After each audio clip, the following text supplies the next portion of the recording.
So guys, you need to see the reaction of this Tinubu spokesman in front of cameras. I mean, this man was ready for a fight against Mr. Peter Obi. He came out saying that Peter Obi has crossed the line so many times, and this time around that whatever he gets, he has to manage it. What are they planning? What are their plans against Mr. Peter Obi? Is it that they want to arrest him, or is it that doesn't mean Peter Obi don't even have right again to come out to speak in this country?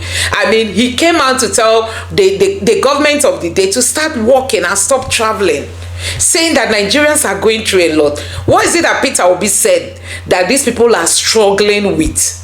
And he said Peter Obi didn't achieve anything as the governor of Anambra State. So guys, we know that under Peter Obi's leadership in Anambra, even till today, Anambra State is still benefiting in education, in security. Take a look at this report. This is one of the achievements of Peter Obi during his days. Even the police confirmed that under Peter Obi's leadership, that security in Anambra was top notch. It's not like this one we are experiencing now under Soludo. And Peter Obi won so many awards, which we all have seen in one video or the other. I mean, Peter Obi is not those governors that have been busy borrowing money that they can't even afford to pay back. Peter Obi did everything he did without borrowing. And even if he borrows, he said borrowing is not wrong, but you do it so that you can also benefit from it. And this man is here fighting in front of cameras because he feels they can threaten Peter Obi. Peter Obi has also raised alarm that they are coming after him and after his businesses, even after his family. You can imagine to that extent. So guys, Aisha Yesufu has actually replied them. Let me allow you to take a look at what Aisha Yesufu said. Take a look. No. He is the one throwing that. Mr. Obi is shooting from the hip. He's not looking. He's not taking an aim. He just, shoots widely like, what we used to see in movies back in the day, in the Wild Wild West. He is not being rational. He's absolutely irrational in his thinking and in his public commentary for a man who was governor for 8 years, who left nothing to remember in Anambra State by way of a legacy or transformation. But all of a sudden, he served as governor 8 years. He didn't have the wisdom or the smarts to change Anambra State, to make Anambra the beacon, that example of, governance in the country. But then, he runs for president, in 2023. And then now, he didn't win. He's sulking. Rather than actually get a perspective and figure out what he did to lose so he can do better in the future, he would think that he can bring down the government by simply being maliciously deceptive. That is wrong. I'm not somebody to go on that offensive in that manner. But Mr. Obi has crossed the line so many times, and I think that at this point, he has coming to him whatever he gets. He needs to manage it. Hello everyone. They've sent Felix Moka, that's his name, right, to test the ground and see. That's why he came with that nonsense that was coming out of his mouth when he was talking about the fact that, Peter Obi has crossed the line. How do you say a citizen has crossed the line? I don't understand. Has crossed the line because what? He's calling out your failure, your incompetence. You haven't crossed the line by you ensuring that citizens are dying in their own country. They are starving. There's no food. People are dying. Stampede. Bag of rice is not something that is worth for a Nigerian to give their life up for. And that you think you've not crossed the line. You understand? It's someone who is talking about good governance, who is pointing at the failures in government, who is even giving solution, even have time to be giving you people solution and things to do and follow to ensure that the things are being done right, because you guys are bereft of doing anything right. That's the one that they are now coming to say that, Peter Obi has crossed the line and that anything that comes to him, you know what? That's a threat. And dear Nigerians, I'm happy that you people are taking it as the threat that it is. No more, no less. Don't take it for any other thing other than the threat. This is Tinubu's APC coming to test the ground and see, are Nigerians going to allow this to slide just the way they do every of their thing? I always talk about something. I say, look at patterns.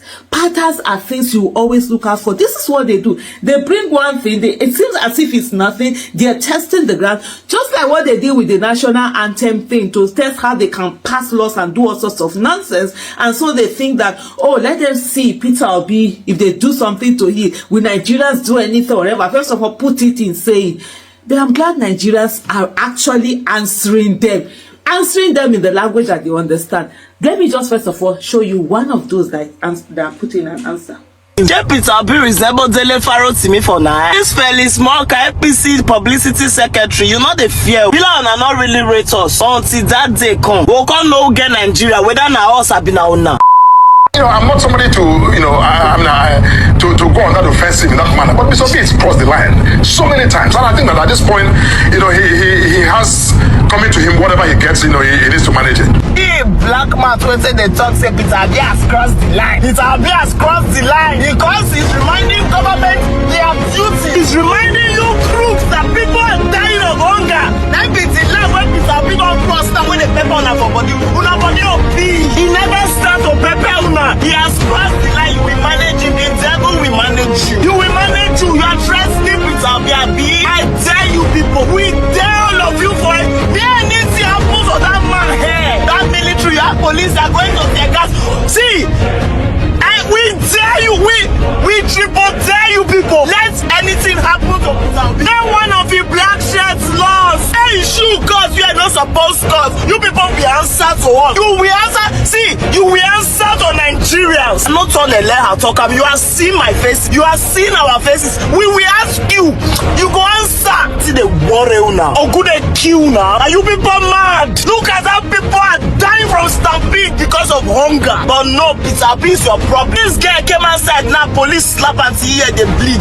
Peter Obi is your problem. What? Spit for the face. Go and manage him now. Let the man you come and say now son now do it. It's like you people don't know we've been waiting. We are waiting. And whether they hide that for now, we are waiting. That great day is coming. It's coming. Not be content. It's coming.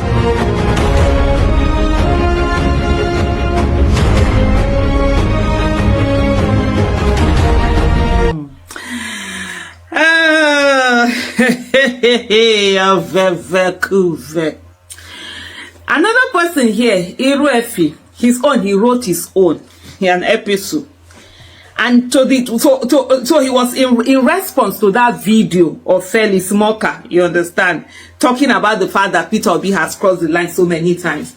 He said, I dare you. I dare you. You hopeless swine. You and your cohorts have made life unbearable for Nigerians. And instead of you to focus your energy on getting us out of the ditch you put us in, you have the effrontery to threaten the opposition leader, whose primary function is to call out this clueless government to awaken to their responsibilities. This is what Iruefi is saying. And then he continued, he said, I dare you. You scum of the earth without dignity or honor. Peter Obi can, with a simple utterance, cause mayhem that could bring down this country. All he has to do is say it. But unlike you and your cohorts, whose mantra is do or die, he has always been peaceful and has told every Nigerian to remain calm. He said it after his mandate was stolen. He said it after the judiciary sealed the stolen mandate. He says it every time. I sincerely blame him, said Iruefi, for this nonsense, because it is only agidi for agidi that you dirty criminals understand. Peaceful opposition doesn't work for criminals, especially ones in power. The man has been applying decorum in all his utterances, and you animals still have the guts to threaten him. Is it still a democracy? I dare you. How dare you threaten an opposition leader that he has crossed the line and we get what is coming to him? I dare you and your dirty cohorts to touch a strand of Peter Obi's hair. During Jonathan's era, you and your cohorts played the darkest and dirtiest opposition Africa has ever seen. You cursed out his wife, called her barren, cursed out Jonathan, paraded the country with a coffin with his image placed on it, organized protests that stopped productivity, yet you have the effrontery to open your smelly mouth to mention Peter Obi, who has never engaged in dirty politics. once again, I dare you, and make sure you are at the forefront of it all when you find that we should seek. On a side note, please, who has the video of El-Rufai boasting that the job of the opposition is to criticize everything the government does, including the ones they are doing right? Please drop it here so that this retard can catch a glimpse of the dark arts they engage in as opposition.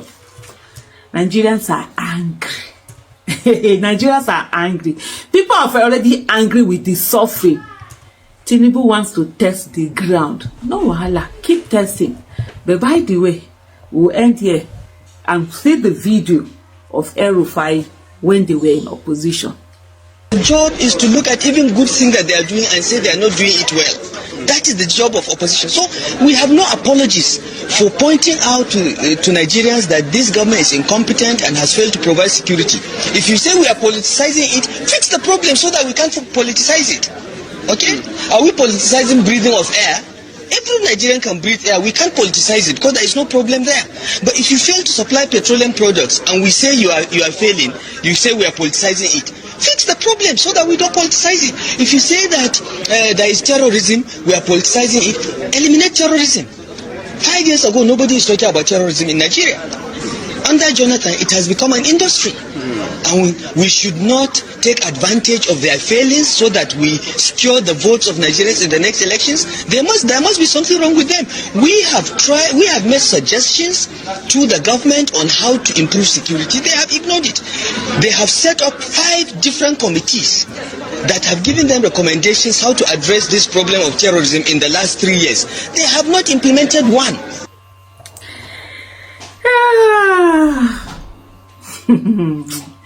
You know, it's hubris that is worrying APC. Serious hubris.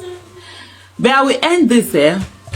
Let me end this with the video. If you've not seen the video of the what's his name again, Felix Moka, something publicity, whatever, of APC, where he said that Peter Obi has crossed the line. Here's the video. No. He is the one that's throwing that. Mr. Obi is shooting from the hip. He's not looking. He's not taking an aim. He just, shoots widely like, what we used to see in movies back in the day, in the Wild Wild West.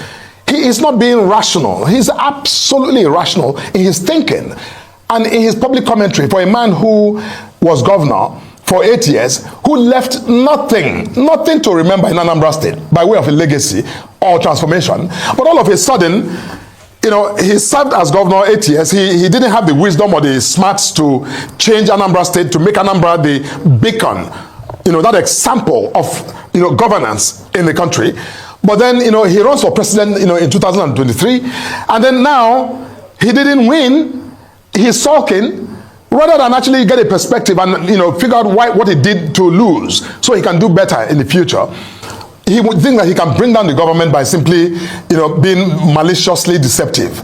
That is wrong. I'm not somebody to go on that offensive in that manner. But Mr. Obi has crossed the line so many times, and I think that at this point, he has coming to him whatever he gets. He needs to manage it. So, guys, you have seen it for yourself.